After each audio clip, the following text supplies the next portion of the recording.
Archaeologists just found the remains of a lost city from thousands of years ago, hiding in southeastern Europe. They were sure that it was nothing more than an old defense outpost, but new digs are changing that big time.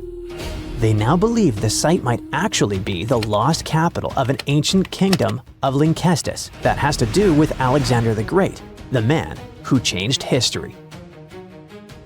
The ruins are near a small village called Cernobuki in North Macedonia.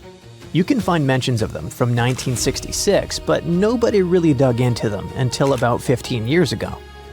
At first, they found just a few ruins and thought it was a guard post used to spot Romans coming from the west. But now, a team of scientists went back with high-tech equipment and found proof this place wasn't just a tiny outpost. Researchers managed to look under the ground and found that the Acropolis the ruins sit on, which is a flat hilltop, has enough rooms and infrastructure to host a full-on city inside the fortress walls. It covers about 2.8 hectares and around 10,000 people lived here at its peak. Researchers also found a textile workshop and plenty of artifacts, including a coin from the time of Alexander the Great and with his image, axes, game pieces, and an oil lamp, and even a small ceramic with a heart motif. One of the coolest finds is a reusable clay theater ticket, which was unique to North Macedonia. This means there was also most likely a theater here, and it could be in one of the large buildings. Experts used to think that the city was from the time of King Philip V, but now, thanks to the coin and especially the ancient tools and broken pottery that were found, they believe people might have lived there during the Bronze Age. Linkstus and the rest of Upper Macedonia had some pretty intense weather with freezing, rainy winters, and super hot summers. Life there wasn't easy, and most of the time, it was all about surviving. The people who lived in the area were mostly nomadic herders, and they had to move around depending on the season. They traveled with their flocks of cattle, goats, and sheep, always looking for the best pasture lands. Back then, Macedonia was kind of like the outsider of the Greek world. It was part Greek, but powerful city-states like Athens and Sparta didn't really accept it. Thanks to this position on the edge, Macedonia had the chance to mix Greek traditions with local culture. Eventually, they took over and changed the whole ancient world under kings like Philip II and Alexander the Great. The new discoveries at Cernobuki show us how connected and powerful ancient Macedonia really was, especially since the city sat along trade routes to Constantinople. Big historical figures like Octavian and Agrippa might have passed through the area on their way to clash with Cleopatra and Mark Antony. The place could also be the lost capital of the ancient kingdom of Linkstus or Linkus. Some experts think that a major city in Upper Macedonia could be where Queen Eurydice was born. That powerful lady gave birth to Philip II of Macedon, who took over Linkstus in the 4th century BCE. The kingdom of Macedon became independent, and thanks to it, the son of Philip II, Alexander the Great, later became the king of the Macedonian Empire. That man totally lived up to his name. In just 13 years, he created one of the biggest empires in history, stretching from Greece all the way to Egypt and India. And he managed to do all that before passing away at just 32 years old. Researchers plan to dig deeper into this important site to learn more about the early civilizations of Europe. This incredible discovery was possible thanks to LiDAR. This remote sensing tool helps map things like how tall plants are, how thick forests are, and other details across big areas. LiDAR is an active system, meaning it creates its own energy, in this case light, to scan the ground. A laser fires super fast pulses of light that shoot down to the ground and bounce off things like buildings and tree branches. The LiDAR sensor then catches the reflected light and records it. The system measures how long it takes for the light to go from the laser to the ground and back. This is called the two-way travel time. That time helps figure out the distance the light traveled. Then, using that distance, the system can figure out the exact elevation of different spots. Scientists recently found another lost city using the same technology. This one, called Giangola, was hiding beneath the dense jungles of Mexico for 600 years. All this time, researchers believed there was just an abandoned fortress there. There was no way to go and see until recently, when they used LiDAR and got a 3D model of the area in just 2 hours from a plane. Giangola was built in pre-Columbian times between the years 1350 and 1521. It covered 360 hectares and had over 1,100 buildings, 2.5 miles of defensive walls, and a whole network of internal roads. The city had a well-planned urban layout with temples and ball courts and separate neighborhoods for the elites and commoners. It was a crucially important place for the Zapotec people, a group that had lived in the area since around 600 BCE. In Giangola, families lived together in homes with big patios in the middle, surrounded by rooms. As families grew bigger, they would add more rooms and expand their homes. Since Giangola was surrounded by mountains, the locals tried to use every piece of land on the slopes that was good enough to build a house. They even used natural drainage of the area to have water, and they must have been great at construction, as many of their constructions are still standing today. But at some point in the beginning of the 16th century, they didn't have enough fresh water and good farmland to grow food, and moved away to nearby Tehuantepec. Archaeologists plan to learn more about how the Zapotecs were organized, how they ruled their cities, and how they interacted with the Spanish when they arrived. They plan to study all 1,170 buildings found in the LiDAR scan, and it'll take a few years. Another recent find, made with the same groundbreaking tech, is a massive city that lay hidden beneath the thick green canopy of the Amazon rainforest. A whole network of houses, plazas, roads, and canals was hiding in the shadow of a mighty volcano. Many scientists thought that ancient Amazonian people lived in tiny huts and cleared patches of land to survive. But this city, built 2,500 years ago and inhabited for nearly 1,000 years, debunked that theory and changed everything. Now, researchers think tens of thousands or even hundreds of thousands of people lived in complex urban societies. They scanned the area and found that 6,000 rectangular platforms, each about 66 by 33 feet and 6 to 9 feet high. These structures were arranged in clusters around central plazas that had straight roads with perfect right angles and paths connecting them. One of the roads was an impressive 16 miles long. Building straight roads like this is way harder than just going with the landscape. Some of these roads may have had great spiritual or ceremonial significance. The civilization was thriving thanks to rich soil from a nearby volcano. But the same volcano may have also led to its downfall.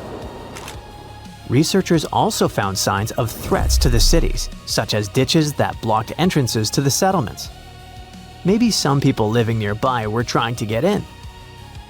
The next step for the scientists will be to study the adjoining 116 square miles to know more about this large, complex society that could be bigger than the well-known Mayan cities in Mexico and Central America.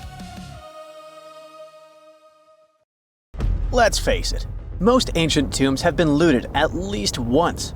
No matter how scary the rumors could have been, most mummies were open too. But one. This is the Bashiri mummy, and it puzzles everyone so much that nobody dares to see what's inside. Meet Howard, but you must know him already if you're into Egyptian history. He's primarily famous for discovering King Tut's tomb back in 1922. But few people know that before this revolutionary discovery, he had probably found another mummy. It happened in 1919, and it goes by several names. Either the Bashiri mummy, or the mummy of Pacheri, or the untouchable one. Some reports say that Howard stumbled upon the Bashiri mummy in Luxor's Valley of the Kings, just where he would later find Tut's tomb. Despite this find, not much is known about this particular mummy. The reason why it's still unharmed in any way is not because of some superstitions, but because nobody is sure that they can undo what they do if something goes wrong. The mummy is so intricately wrapped that researchers never unfurled it for fear of irreversible damage. The golden rule of anyone who works with antiquities: if you're not sure you can't make it better or preserve it unchanged, do not touch it. History knows many examples of ancient relics ruined beyond repair, say Ecce Homo, or smiling statue restoration. The delicate fabric that covers the mummy's face has this cool design that kind of looks like a pyramid. The researchers are not 100% sure, but this might be the only one of its kind with that embalming style. But without knowing the ancient technique, it's next to impossible not to ruin the mummy while unwrapping and wrapping it back. Back in the day, people, both experts and looters, would unwrap mummies for all sorts of reasons, mostly to study them. Luckily, these days, we have advanced tech that lets us check out what's inside a sarcophagus without having to unwrap anything. After taking a closer look at the Bashiri mummy, researchers figured out that it belonged to a man who was around 5.5 feet tall and lived during the Ptolemaic era, which makes this mummy roughly 2,300 years old. The Egypt Museum shared that the X-ray scan also uncovered an inscription of the guy's name, but it's a bit tricky to tell if it says Pacheri or Nenu, adding to the intrigue. The museum also pointed out that the fancy casing the mummy is in features all sorts of decorated scenes. You can see the mummy lying on a bed, flanked by deities Isis and Nephthys, along with the 4 sons of Horus. Plus, there are 2 images of the funerary god Anubis at the feet of the casing.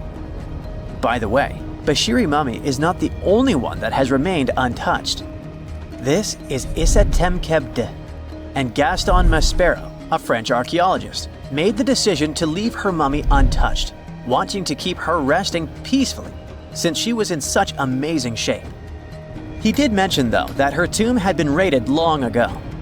Thanks to some X-ray work, we learned more about the mummy. The scans revealed a few artifacts still wrapped up with the wife of a high priest, including amulets around her neck, right arm, and forehead. The X-rays also showed she had some dental issues and arthritis in her knees. While she passed away as an older woman, it's tough to pinpoint her exact age. However, various sources from her son's reign indicate that she was held in high regard in the kingdom. Isatemkebd served as the sister wife of Penejam II. You got me right, they were related by blood and were siblings, but back then it was pretty common to get married this way to preserve the purity of the bloodline. Say that to Habsburg, duh. Their chase for purity only led to inbreeding and the notorious Habsburg's jaw. Right, I guess we should not judge ancient Egyptian rules and morals, but what we can say for sure is that both Bashiri and Isatemkebd were incredibly lucky to stay untouched. The odds were not in King Tut's favor, though. The researchers' work hit him hard. The tomb itself was discovered in 1922, but it wasn't until 1925 that the nested coffins were opened during an excavation. The outer coffin, held together with silver pins, opened up to show another coffin shaped like a mummy, decorated with colorful glass and flower garlands. There were worries about the king's mummy because it had been exposed to moisture. The middle coffin was pretty heavy and didn't have any handles, so they had to be super careful taking it out. Inside the innermost coffin, which was solid gold and wrapped in a red cloth, they found the royal mummy, and this all went down on October 28, 1925. Tutenkhamun's mummy, measuring about 6.07 feet, fit snugly into the innermost coffin, which was 6.17 feet long. You can already tell there was a problem, right? Imagine how hard it is to extract something as fragile as an ancient dried-up mummy, especially when there's not much room for maneuver. Plus, the mummy looked sus. It was pitch black. Howard Carter, the lead archaeologist of the expedition, estimated that around 2 buckets worth of oils had been poured over the mummy. But care had been taken to avoid the mask and feet. It was made to preserve him better. The body was positioned at a slight angle in the coffin, and there was a noticeable difference in the amount of dark oils on the right and left sides. indicating that the coffin might have tilted while being lowered into the sarcophagus. This oil created moisture inside the coffins, and over time, it reacted chemically, which Carter described as a sort of slow, spontaneous combustion, leading to the carbonization of the linen wrappings. Unfortunately, the combination of heat and moisture took a toll on the mummy's trappings as well. The crook and flail fell apart, the resin scarab cracked, and the threads holding the hands and mummy's bands started to decay, making everything quite fragile.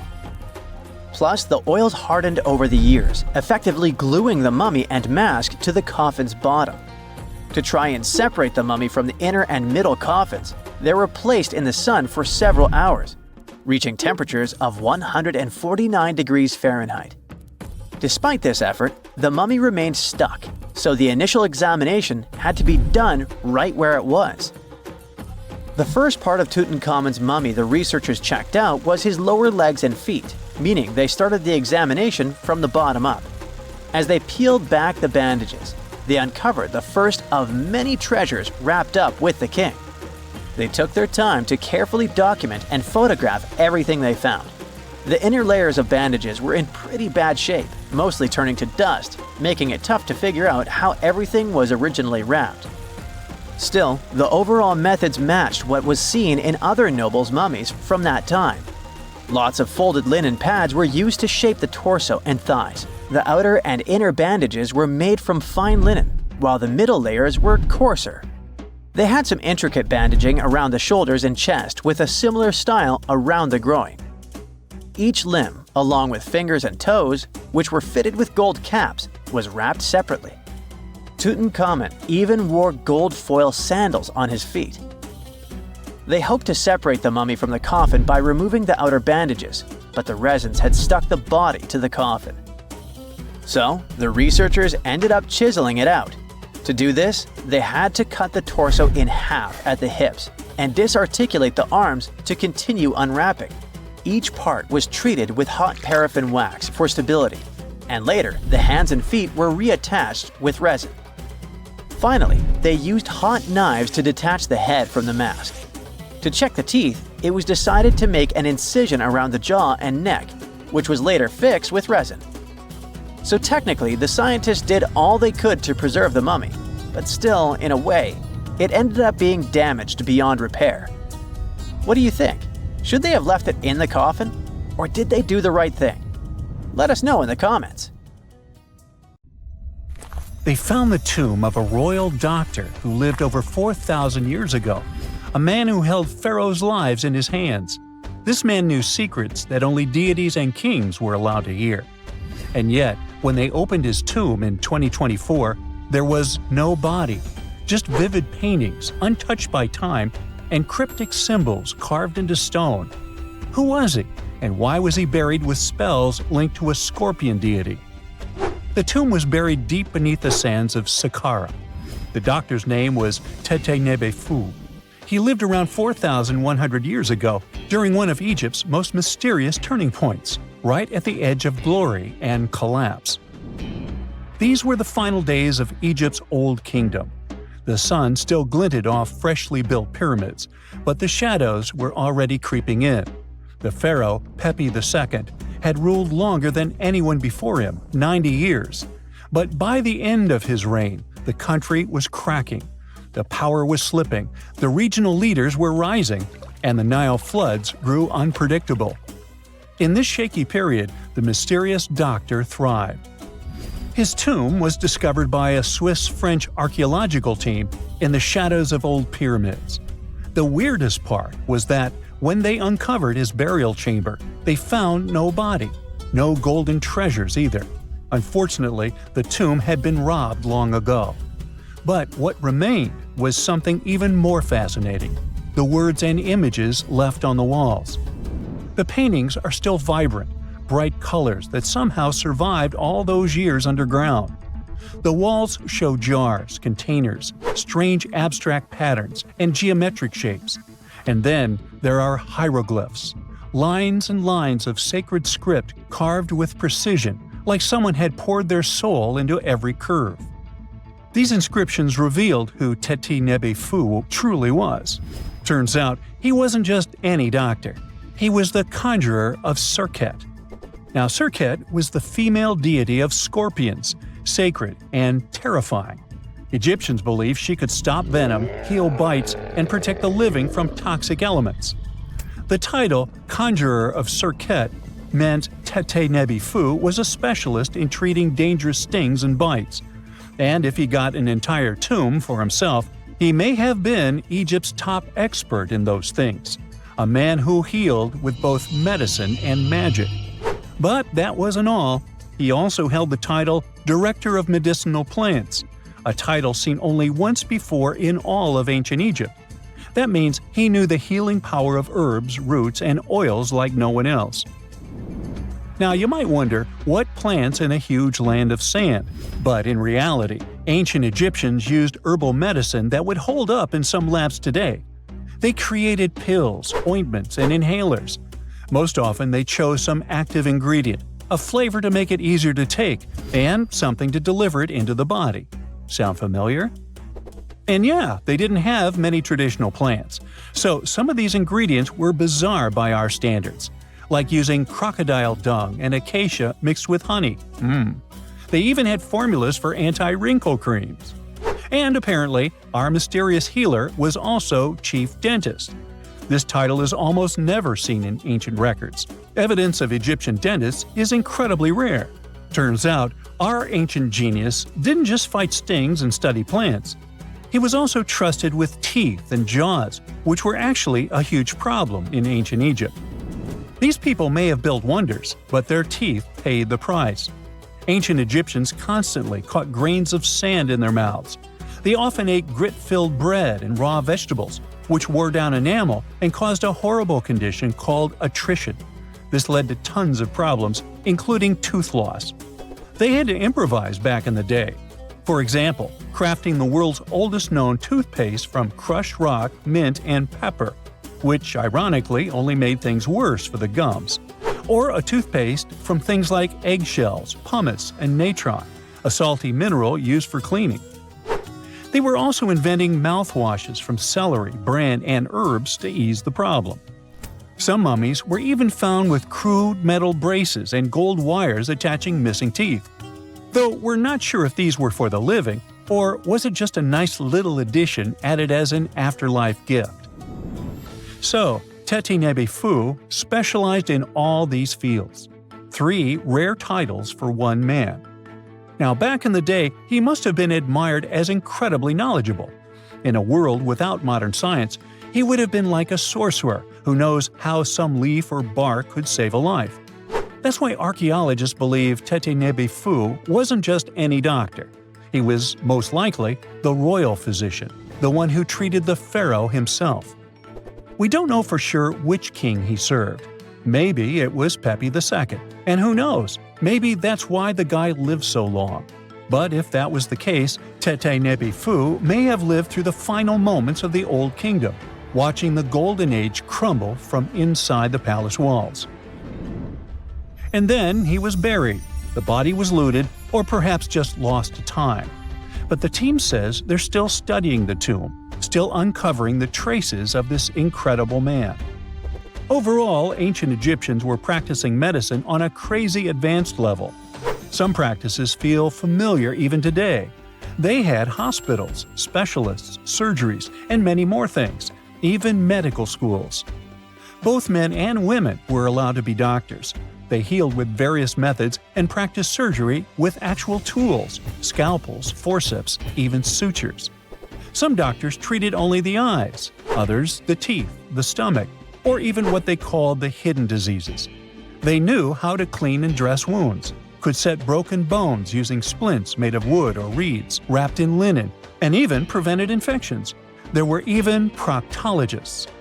They also built the first prosthetics, like a wooden toe with leather straps that help people walk normally again. The oldest known prosthetic is 3,000 years old. Now, the most shocking part is how they actually even tried to remove tumors. A recent study looked at a 4,000 years old skull. It belonged to a man in his 30s. There were signs of past tumors, and around 3 of them, There were marks, surgical cuts made with a metal tool. That suggests someone attempted to remove or study them, maybe treatment, maybe an autopsy. There was another skull of a woman over 50 years old. It also showed similar signs, but with healed fractures from an earlier injury, which is amazing because her treatment might have actually been successful. Being a healer in this society meant something powerful. It meant being a priest, a scientist, and a magician all at once. To ancient Egyptians, medicine was a necessary art, and they treated it with as much reverence as they did their deities. That's because they believed that sickness could be both physical and spiritual. So a doctor could recite a spell while applying a salve, and a lot of their treatments worked. The reputation of doctors in ancient Egypt was so strong that leaders from other parts of the ancient world, like Persia, actually sought them out. Even Homer, the Greek poet, once said the Egyptians were the most skilled healers of all. Of course, their understanding of the human body wasn't perfect. For example, they thought the heart controlled thought and emotion. They also didn't know what the brain really did. But their approach, observe symptoms, diagnose, and treat, well, that's modern medicine. Sure, they prayed over the wound, but they also healed it, didn't they? Their most famous physician was Imhotep. That guy was a true polymath, an architect, priest, and a healer who became so revered he was later worshipped as a deity of medicine. Yep, a human who was so cool they turned him into a deity. He lived 2,000 years before Hippocrates, the so-called father of medicine. And yet, some people joke we should drop the Hippocratic Oath altogether and swear an Imhotepic oath instead. These people weren't just laying the foundations of pyramids, they were laying the foundations of healthcare. Not many civilizations are as mysterious as ancient Egypt.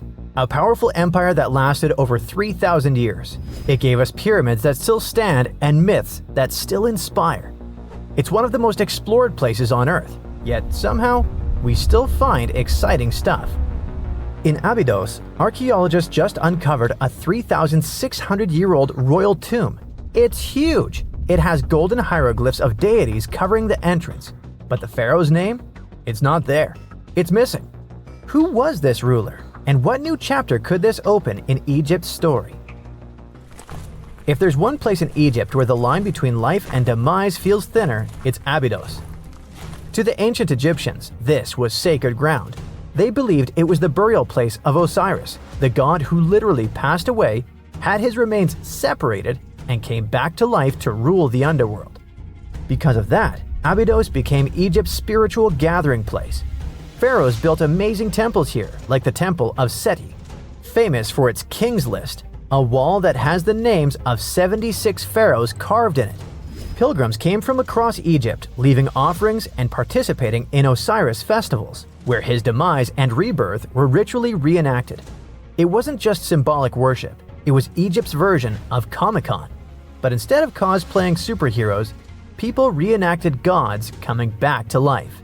Obviously, pharaohs competed to be buried as close to Osiris as possible. Abydos became part cemetery, part holy city, part afterlife insurance policy. Fast forward thousands of years, and we still uncover remarkable stuff around Abydos. That's the case with the recently discovered tomb. In early 2025, a joint team of researchers from the US and Egypt decided to dig beneath a rocky rise ominously called Anubis Mountain. You remember Anubis, the jackal-headed deity who guarded cemeteries. The uncovered royal burial was hidden 23 feet below the surface. Sadly, even though it eluded archaeologists for so long, robbers had already taken away with treasures ages ago. They could definitely tell this was a tomb of someone super important. Similar to how you can walk around a mansion with no furniture but still deduce that someone rich must have lived there.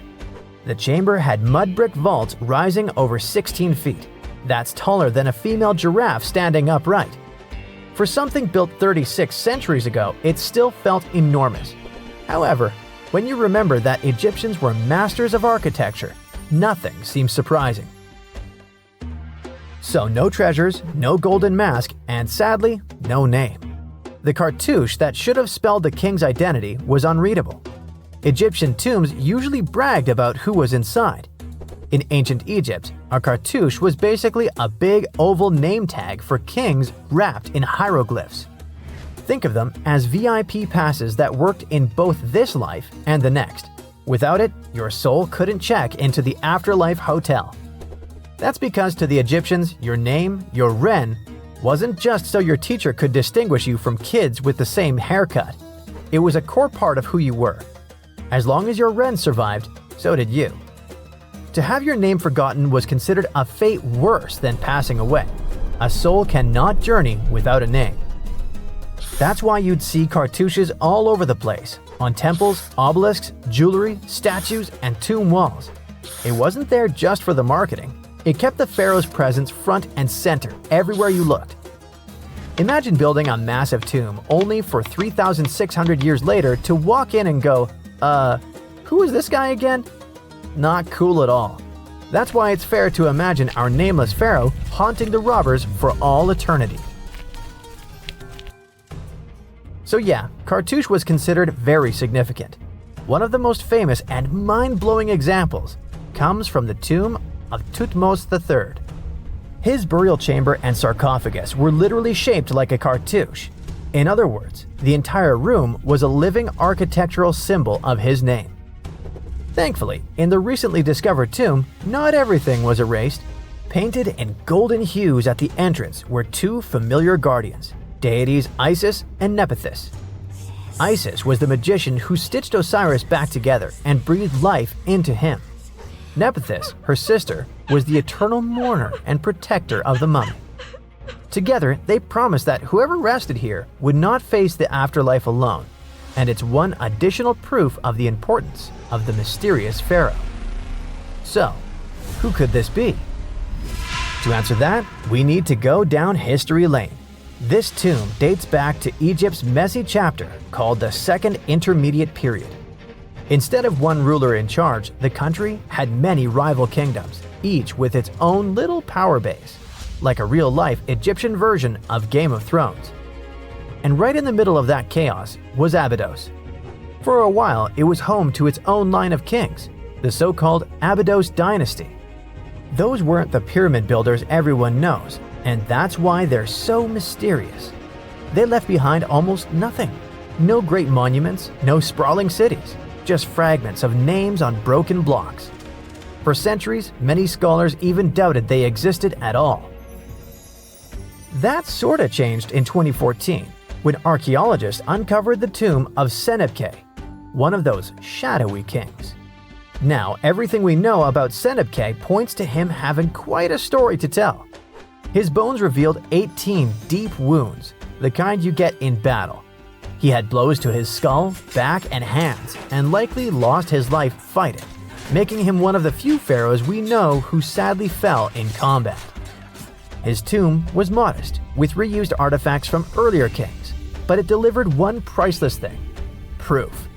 Until Senebkay, the Abydos dynasty was just a theory. With him, it became real. And that's why the new discovery could be a big deal. The newly uncovered royal tomb at Abydos shares the same layout and style as Senebkay's. It has limestone chambers, mud brick vaults, and protective deities, although it's much bigger. Which again raises the possibility that we're looking at an even earlier, more powerful ruler of Abydos. Whoever he was, he wanted to be remembered alongside the greats. Which is ironic, because it seems that history tried erasing him. Perhaps additional findings alongside his tomb could tell us more. Yes, there's more, and it's actually pretty cool. Not far from Abydos, in the village of Banawit, archaeologists uncovered a Roman-era pottery workshop. Yeah, you heard that right, a pottery factory close to a pharaoh's burial ground. The site had huge clay kilns, storage rooms, and even broken shards called ostraca. They were basically ancient sticky notes, except instead of shopping lists, those had receipts scratched onto them in Greek and Demotic Egyptian.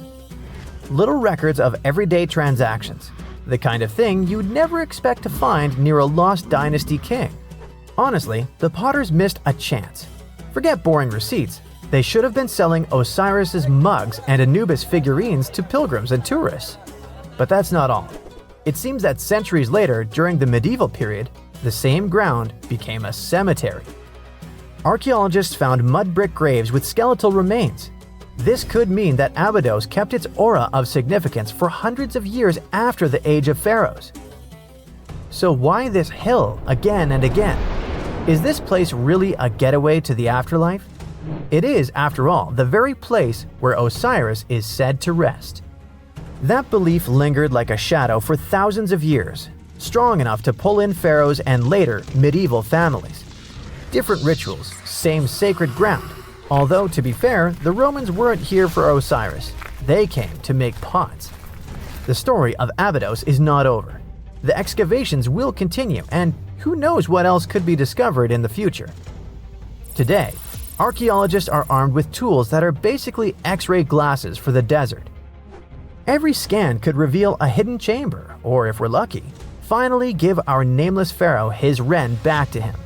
In fact, I became strangely invested in finding out who he was. So let's hope for some news soon. It's only a matter of time. Do you have your own theories? Let me know. Miles and miles of yellow sand, treeless mountain ridges, and scorching hot sun over your head. And suddenly, something you'd never expect to come across in a barren desert. A small group of overexcited people. They're as happy as you would be if you'd won a lottery. They've just found an ancient tomb, once flooded with its walls in bad shape. But the stuff they discovered inside proves that this is the burial site of one of Egypt's most mysterious pharaohs. Historians have been hunting for his tomb for years, but no one expected it to hide ancient treasures. Fast forward. After careful examination of the site, Egyptian officials have announced the discovery of the tomb of King Thutmos II. It's the last missing tomb from Egypt's 18th dynasty.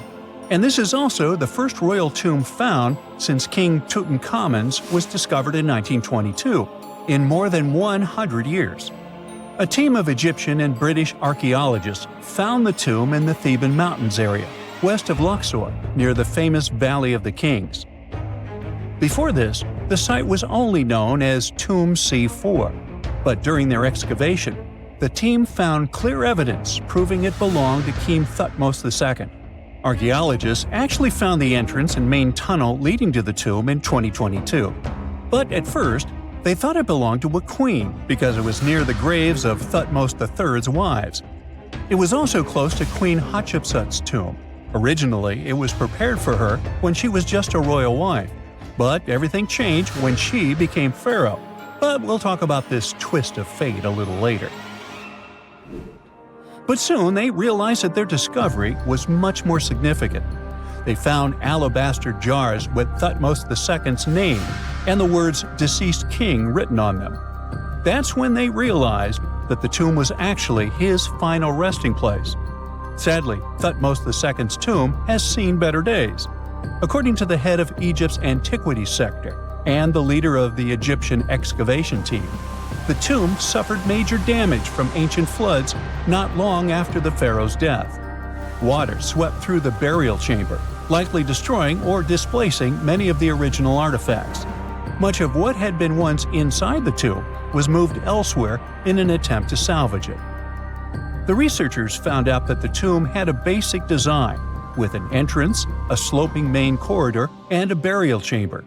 The corridor was coated in white plaster and rose about 4.5 feet above the floor of the burial chamber. A large staircase and a very large descending corridor of the tomb indicated its grandeur. It took the team a long time to navigate through, though, as the tomb was blocked by flood debris and collapsed ceilings. Only after crawling through a 32-foot passageway with a small 16-inch gap at the top, the worst nightmare for those of us with claustrophobia, were they able to reach the burial chamber. There, they were in for another surprise. They cleared the debris, expecting to find the crushed remains of a burial beneath. But the tomb turned out to be completely empty, and it was not due to robbery. It had been deliberately emptied. The researchers soon realized that the tomb had been flooded since it had been built underneath a waterfall. It happened just a few years after the king's burial, so the contents of the tomb were moved to another location. That's why there was a second corridor in the tomb. It was most likely made to help remove King Thutmos II's body from his flooded tomb. Despite the damage, the excavation team made some really exciting discoveries. They found traces of mortar decorated with blue inscriptions, yellow stars, and fragments from the Book of Abydos, one of the most significant funerary texts in ancient Egypt. The book was meant to guide the deceased through the underworld, ensuring a safe journey to the afterlife. Now, how about we sneak a peek at ancient Egypt's 18th dynasty? It was all about conquering lands, expanding the empire, and building jaw-dropping monuments. Some of the biggest names from that era, Thutmos I and Thutmos III, both legendary warrior kings who left their mark in history. Thutmos I was a fierce fighter who led major military campaigns, pushing Egypt's border further south than ever before, all the way to the fourth cataract of the Nile. His victories gave Egypt access to new trade routes, stronger political ties, and more wealth.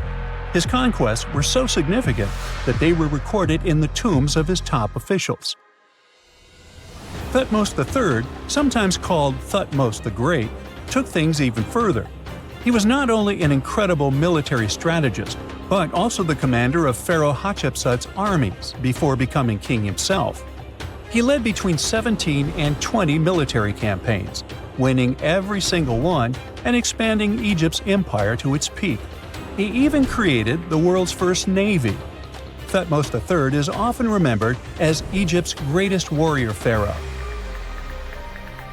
And sandwiched between these two powerhouses was Thutmos II, a pharaoh who doesn't get nearly as much attention. Hey, the middle child, right? His reign lasted only about 5 years before he passed away at around age 30 in 1479 BCE. He is kind of a mystery. No one really knows what he accomplished. For the longest time, even the location of his burial site was totally unknown. His body was actually found in the 19th century.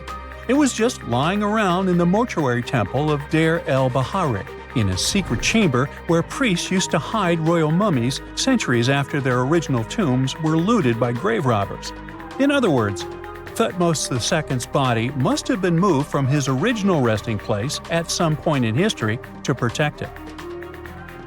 During his lifetime, Thutmos II made at least one major impact on Egyptian history.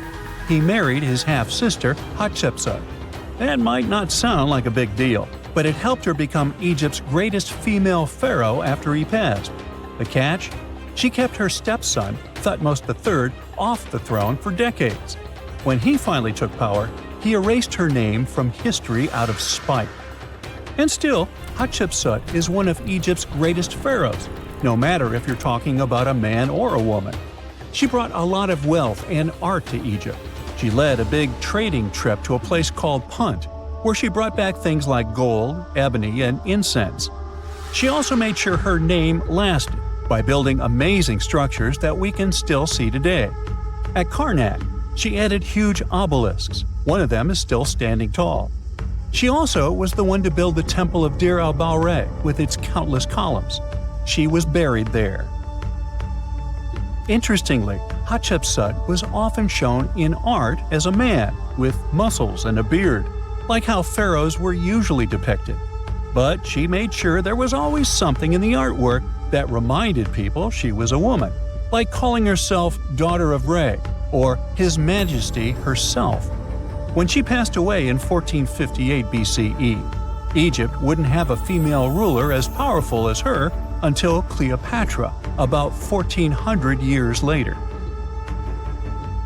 According to Egypt's Supreme Council of Antiquities Secretary General, isn't that a mouthful? Hatshepsut's name actually appears in Thutmos II's tomb, meaning she might have even handled his burial. As for their final resting places, well, Hatshepsut was buried in the Valley of the Kings, and Thutmos II's mummy is now in the National Museum of Egyptian Civilization, alongside other ancient Egyptian rulers. It gives visitors a rare chance to see the remains of a nearly forgotten pharaoh. Now, experts consider the discovery of his tomb to be one of the most significant in recent years. The artifacts found there add important details to our understanding of the history of the region and Thutmos II's rule. And even though the tomb's design is fairly simple and follows the same architectural style preferred by later Egyptian rulers, its historical importance is undeniable. In any case, the mission isn't over yet. Archaeologists are now focusing on solving another mystery.